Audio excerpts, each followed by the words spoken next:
বন্ধুরা, আজকে যে টপিক নিয়ে আমাদের ভিডিও সেটি ভীষণ ইম্পর্টেন্ট যারা 2018-র WBCS মেন্স এক্সামিনেশনে বসতে যাচ্ছেন। বন্ধুরা, আর মাত্র 6 দিন বাকি আছে। ভিডিওটা আপলোড করতে করতে হয়তো আরও সময় কমে যাবে। তা এই মুহূর্তে আপনার কাছে যে পাঁচ দিন কি 6 দিন আপনার কাছে থাকছে, সেই 5টা দিন আপনি কিভাবে ইউজ করবেন এবং সেটার আপনি কিভাবে আপনার 100% সেটাকে দেবেন, সেইটা নিয়েই আমাদের এই ভিডিও। বন্ধুরা, এই কটা দিন ভীষণ ভাইটাল আপনার পক্ষে, কারণ এই কটা দিনের ওপরে আপনার এত দিনের, এত মাসের, এত বছরের একটা মেহনত এটার উপরে দাঁড়িয়ে আছে। আপনি যেভাবে প্রিপারেশান নিয়েছেন, এই কটা দিন আপনি যদি সেই জায়গাটাকে ফিনিশিংটা ঠিকভাবে দিতে পারেন, পারফেকশানটা আপনার যদি সেভাবে যায়, তাহলে কিন্তু আপনি পরীক্ষাটা আলটিমেটলি ভালো করে দিতে পারবেন এবং আপনি একটি ভালো চাকরি পাবেন এবং নিজেকে জীবনে প্রতিষ্ঠিত করতে পারবেন। বন্ধুরা, তো সেই কথা মাথায় রেখে আমাদের ভিডিও। বন্ধুরা, মেন টপিকে যাওয়ার আগে আমি ছোট্ট করে একটা কথা বলতে চাই। যে কদিন আগে আমি বইটা পড়ছিলাম, how to stop worrying and start living, Dale কার্নেগির লেখা, পৃথিবী বিখ্যাত একজন অথার, যার বই আমেরিকাতে কোটি কোটি কপি সেখানে বিক্রি হয়ে এসছে এবং এখনও হয়। তো ওনার এই লেখাটি এটি পৃথিবী বিখ্যাত বই। তা বন্ধুরা, এই বইটা পড়তে গিয়ে যেটা আমার মনে হলো, এই সিচুয়েশানটা এখন যারা এই WBCS দিতে যাচ্ছেন, 5 দিন কি 6 দিন কি 4 দিন বাকি আছে, তো এই সময় যেরকম মেন্টাল সাইকোলজি থাকে সবার, অনেকে চিন্তা করেন যে কীভাবে কী করবো, এরপরে কী হবে, পরীক্ষাটা দেওয়ার পরে কী হবে, আদৌ পাবো কি না। কারণ যে 11,000 প্রায় ক্যান্ডিডেট পরীক্ষায় বসছেন, পাবেন আপনারা সবাই জানেন, সব কিছু ABCD মিলিয়ে হয়তো 500-600 ম্যাক্সিমাম WBCS পান। তা মোটামুটি প্রচুর, ধরতে গেলে 10,500 লোকই হয়তো বাদ যাবেন, 500 জন চাকরি পাবেন। এরকম একটা সিচুয়েশানে দাঁড়িয়ে আছেন, আমি আদৌ পাবো কি না পাবো। তা আমি তাদের জন্যে এই বইটা থেকে কতগুলো কথা আমি বলতে চাই। এই বইটা পড়ে যেগুলো আমার মনে হয়েছে, যে বইটা ডেল কার্নেগি লিখেছেন, যে be in the present situation, আপনি এখন যা করছেন তার মধ্যেই থাকুন। উনি বইটাতে বিস্তারিতভাবে লিখেছেন যে আমরা সবসময় ফিউচারের কথা ভেবে বেশি চিন্তিত হই। ফিউচারের কথা আমাদের নিশ্চয়ই ভাবতে হবে। আপনি ফিউচারে WBCS অফিসার হবেন বলেই আপনি পরীক্ষাটা দিচ্ছেন, সেটা তো নিশ্চয়ই ঠিক আছে, কিন্তু আমরা আননেসেসারি চিন্তা করি যে যদি না হয় কি হবে। অত চিন্তা করে লাভ নেই।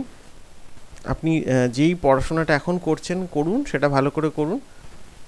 সেটা ভালো করে করলেই কিন্তু আপনি চাকরিটা পাবেন। তো একদম কোনো রকম বাজে চিন্তা, নেগেটিভ চিন্তা আপনি মাথার মধ্যে আনবেন না।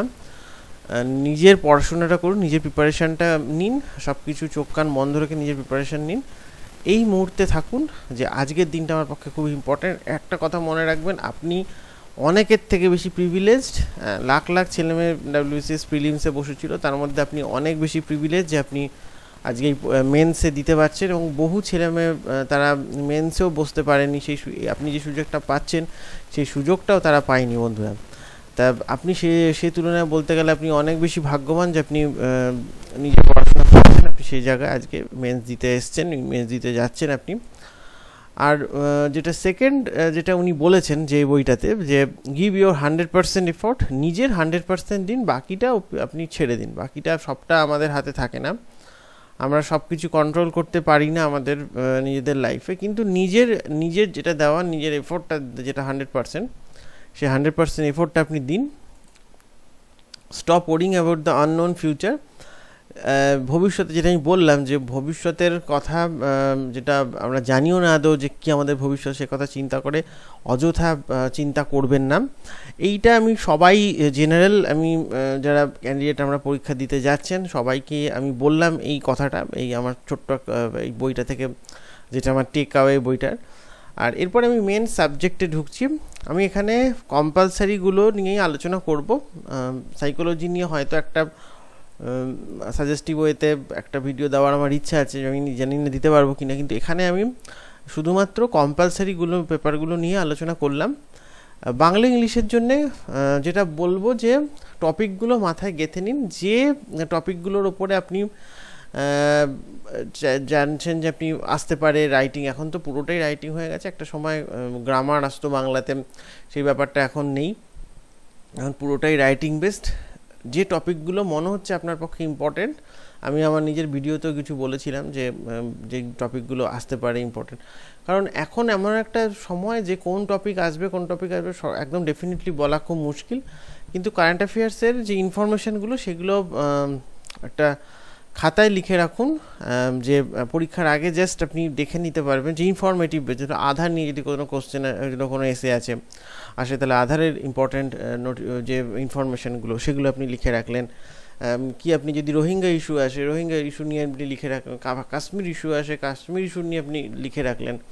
হ্যাঁ, এরকম বিভিন্ন ধরনের যে ইস্যুগুলো, খরা ধরুন এখন ভারতবর্ষে যে একটা বিস্তীর্ণ অঞ্চলে যে একটা কৃষি প্রবলেম হচ্ছে, খরার প্রবলেম হচ্ছে, সেই প্রবলেমগুলো নিয়ে পশ্চিমবঙ্গের কিছু ইস্যু, যে তিস্তা জলবন্টন চুক্তি নিয়ে যে একটা ইস্যু হচ্ছে, সেই ইস্যুগুলো যে সেগুলো আপনি নিজে লিখে রাখতে পারেন। যে এনআরসি, যেটা ন্যাশনাল রেজিস্টার নিয়ে যেই একটা প্রবলেম হচ্ছে, সেই যে ইস্যুগুলো সেগুলো নিয়েও আপনি একটা লিখে রাখতে পারেন।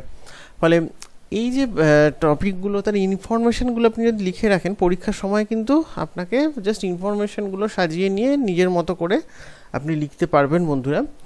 আর এক্সামিনেশনের এত কাছে এসে গেছে, যখন আমি বলবো যে এসে লিখে আর সময় নষ্ট করবেন না, অনেকে যেটা করে পরীক্ষার আগে এসে লিখে প্র্যাকটিস করতে থাকেন, সেটা খুব একটা বেশি হেল্পফুল হয় না, উল্টো আরও সময় আপনি যদি এখন যে কটা দিন আছে, এখন হয়তো ঘন্টার বেসিসে চলে এসেছে, আপনি যদি ঘন্টার হিসেবে করেন, তো এই ইম্পর্ট্যান্ট যদি আওয়ার্স যদি আপনি লিখে নষ্ট করেন, তাহলে কিন্তু অতটা ফ্রুটফুল নাও হতে পারে। আপনি ইনফরমেশনটাগুলোকে গ্যাদার করুন, নোট ডাউন করুন, এবং একদম এক্সামিনেশন হলে যাওয়ার আগে আপনি সেই নোটগুলো, সেই ইনফরমেশানগুলো আপনি দেখে রাখবেন। আর পরের যেটা বলবো যে আপনি যে বাংলা ইংলিশে হাতের লেখা ভালো করার চেষ্টা করবেন।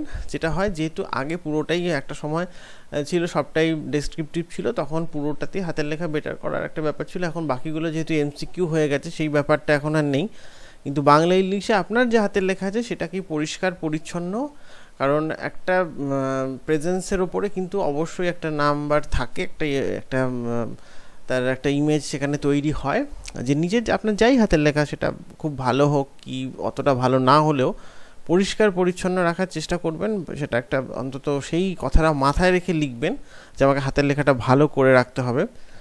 আবারও বলবো, বেশি লিখবেন না,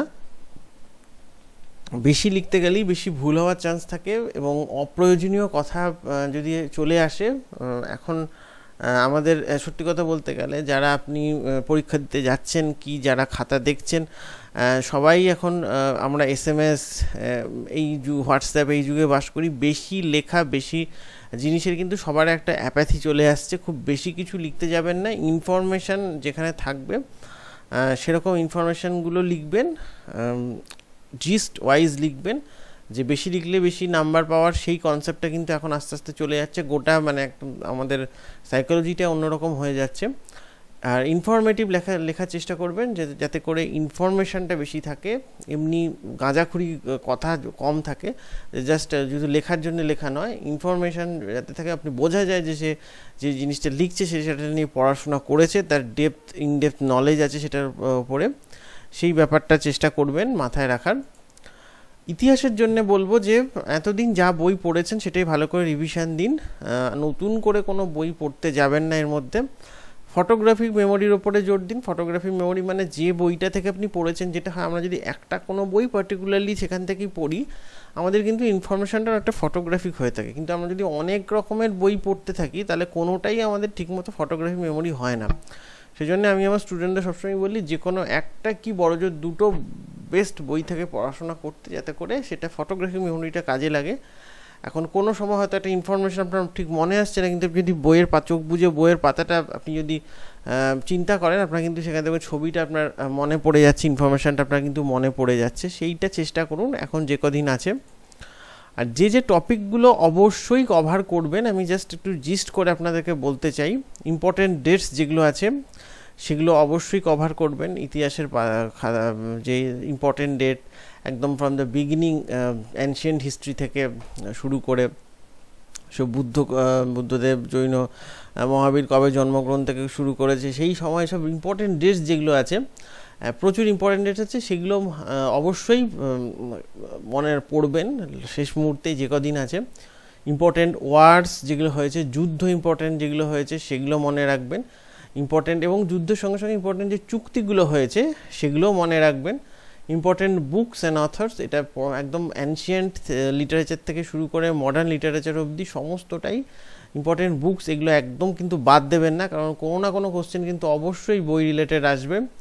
ইম্পর্টেন্ট ট্রাভেলার যারা পৃথিবী থেকে বাইরে থেকে এসেছিলেন, সে মেগাস্টিনিস থেকে শুরু করে ফাইয়েন থেকে শুরু করে হিউয়েন সাং থেকে শুরু করে আলবেনিউরি থেকে, তাদের রিলেটেড কোন সময় এসেছে, কার বই, কী বই তিনারা লিখেছেন, কার তখন ভারতবর্ষে কে রাজা ছিল বা শাসনকর্তা কে ছিল, এই সমস্ত ইনফরমেশানগুলো কিন্তু লিখে রাখবেন। ফেমাস ইনস্ক্রিপশান যেগুলো, যে অশোকের ইনস্ক্রিপশান থেকে শুরু করে যে শিলালিপি যেগুলো আছে, ইম্পর্টেন্ট শিলালিপি, সেখানে কার কী কী ইনফরমেশান আছে সেই ইনফরমেশানগুলো ইনস্ক্রিপশানের অবশ্যই পড়বেন। ফেমাস নিউজ পেপার যেগুলো আছে, কবে কবে বেরিয়েছিল, তার সম্পাদক কে ছিল, এই ধরনের, সে একদম কেসরি থেকে শুরু করে তারপরে তার আগে রেনেসাঁসের সময় থেকে।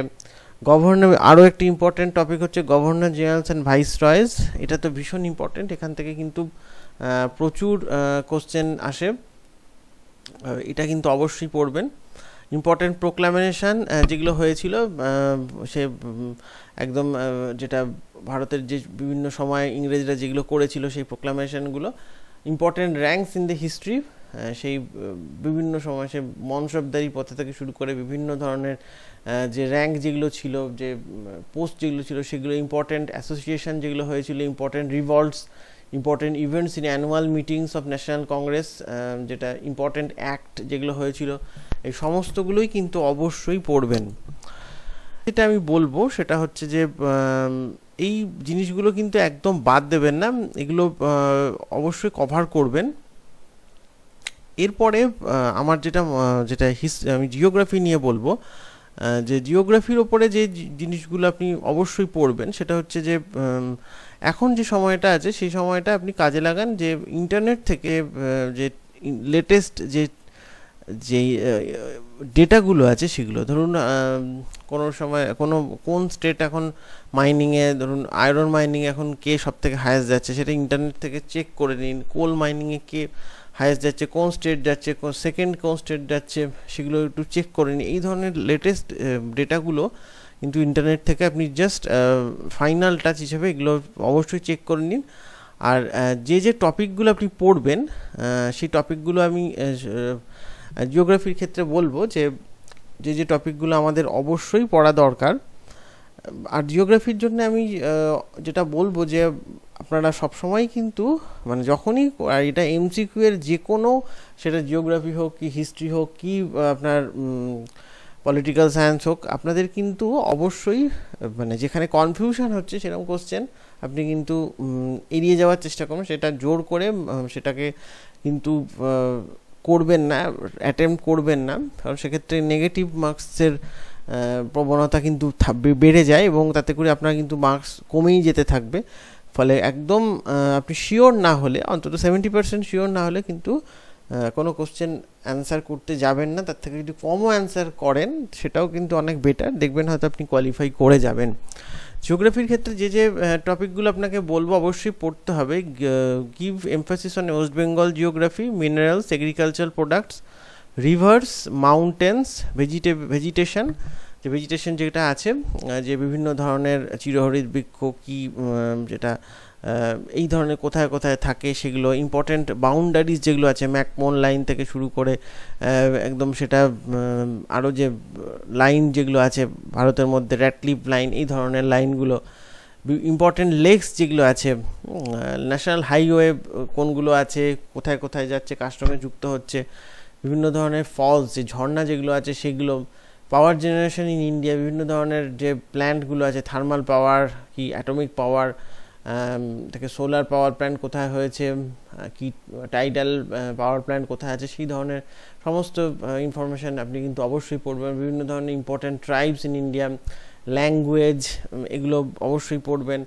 ইম্পর্টেন্ট পাসেস যেগুলো পড়বেন, যেমন জজিলা, নাথুলা, এই ধরনের যে ধরনের পাসগুলো আছে, এগুলো কিন্তু অবশ্যই পড়বেন। পপুলেশান, যে ডেমোগ্রাফি, কোন স্টেট সব থেকে হাই, কার পপুলেশান বেশি কম, ইম্পর্ট্যান্ট চ্যানেল যেগুলো আছে সেগুলো পড়বেন। সায়েন্সের জন্য আমি এতদিন আমি সবসময় বলি যে সায়েন্সটা একটা এমন একটা টপিক যেটা মানে আপনি দুদিনে পড়ে সেটা কিন্তু হবে না। আমরা ছোটোবেলা থেকে যে সায়েন্সটা পড়ে আসি সেটাই, এবং যে বেসিক বইগুলো আছে আমি আমার ভিডিওতে বারবার বলেছি। এছাড়া যদি আপনি আরিহান্তের ম্যাকবুক বা জেনারেল সায়েন্সের যে বইটা আছে সেটা যদি আপনি কিনে থাকেন বা পড়ে থাকেন এতদিন, সেই বইটাই ভালো করে পড়ুন। আমি আমার আগের ভিডিওগুলোতেও আমি বলেছি এই কথাটা বারবার। এনভায়রনমেন্টের জন্য প্রিভিয়াস ইয়ারের কোশ্চেন একটুখানি ভালো করে অ্যানালিসিস করে নিন। আমি দেখলাম প্রিভিয়াস ইয়ারের কোশ্চেনের রিলেটেড কিন্তু কোশ্চেন আসে অন্তত এনভায়রনমেন্ট থেকে। ইন্টারনেট থেকে লেটেস্ট ইনফোগুলো পড়ে নিন। আর এনভায়রনমেন্ট থেকে যেগুলো অবশ্যই পড়বেন সেগুলো হচ্ছে biosphere reserve, tiger project, sanctuary, endanger species, forest water conservation, pollution, environment summit, waste management, এগুলো কিন্তু এনভায়রনমেন্ট থেকে অবশ্যই পড়বেন। জিকে থেকে current recent books and authors, important post holds, important sports events, winners of the grand slams, future venue of the sports events, important national heads, important national international events, এগুলো কিন্তু general knowledge current affairs থেকে অবশ্যই পড়ে যাবেন। Latest যেই আপনি যা পড়ছেন, সে অ্যাচিভার্স হোক, কি পেশা প্রবেশ হোক, কি অন্য কোনো যে যা বই হোক কারেন্ট অ্যাফেয়ার্সের, সেগুলো কিন্তু পড়ে যান। ইম্পর্টেন্ট পোস্ট হোল যেগুলো আছে সেগুলো কিন্তু অবশ্যই দেখে দেবেন। যে কম্পিটিশান সাকসেস রিভিউয়ের বইয়ের শেষ দিকে যেগুলো থাকে সেগুলো এক চোখ বুলিয়ে নেবেন পরীক্ষা দেওয়ার আগে। ইন্ডিয়ান পলিটিতে যে আমি আবারও বলবো, যা বই পড়েছেন সেগুলোই ভালো করে পড়ুন। যে টপিকগুলো অবশ্যই দেখে যাবেন সেগুলো হচ্ছে কনস্টিটিউয়েন্ট অ্যাসেম্বলি, এবং তার সঙ্গে যে ইন্ডিয়ান কনস্টিটিউশনের হিস্ট্রি যেটা সেটা পড়বেন। ইম্পর্ট্যান্ট অল আর্টিকেলস পড়বেন। Details of the fundamental rights and duties, directive principle of state policy অবশ্যই পড়বেন। পাওয়ার অফ প্রেসিডেন্ট, গভর্নর্স পড়বেন। Prime minister and chief minister powers, তার কোন অ্যাক্ট, কোন আর্টিকেল, সেগুলো পড়বেন। ইম্পর্ট্যান্ট অ্যামেন্ডমেন্টস অবশ্যই পড়বেন। অ্যাটর্নি জেনারেল, অ্যাডভোকেট জেনারেল পড়বেন। কম্পট্রোলার অডিটর জেনারেল পড়বেন। মানি বিল পড়বেন। Different types of lease, centre state relations অবশ্যই পড়বেন। ফিনান্সিয়াল রিলেশনস, যে লেজিসলেটিভ রিলেশন যা আছে, finance commission, election commission, supreme courts and high courts, এগুলো অবশ্যই পড়বেন। Vice president, speaker of Lok Sabha, different committees of the parliament, সেরকম স্ট্যান্ডিং কমিটি যেগুলো আছে সেগুলোর পুরো কে কে চেয়ারম্যান থাকে, কতজন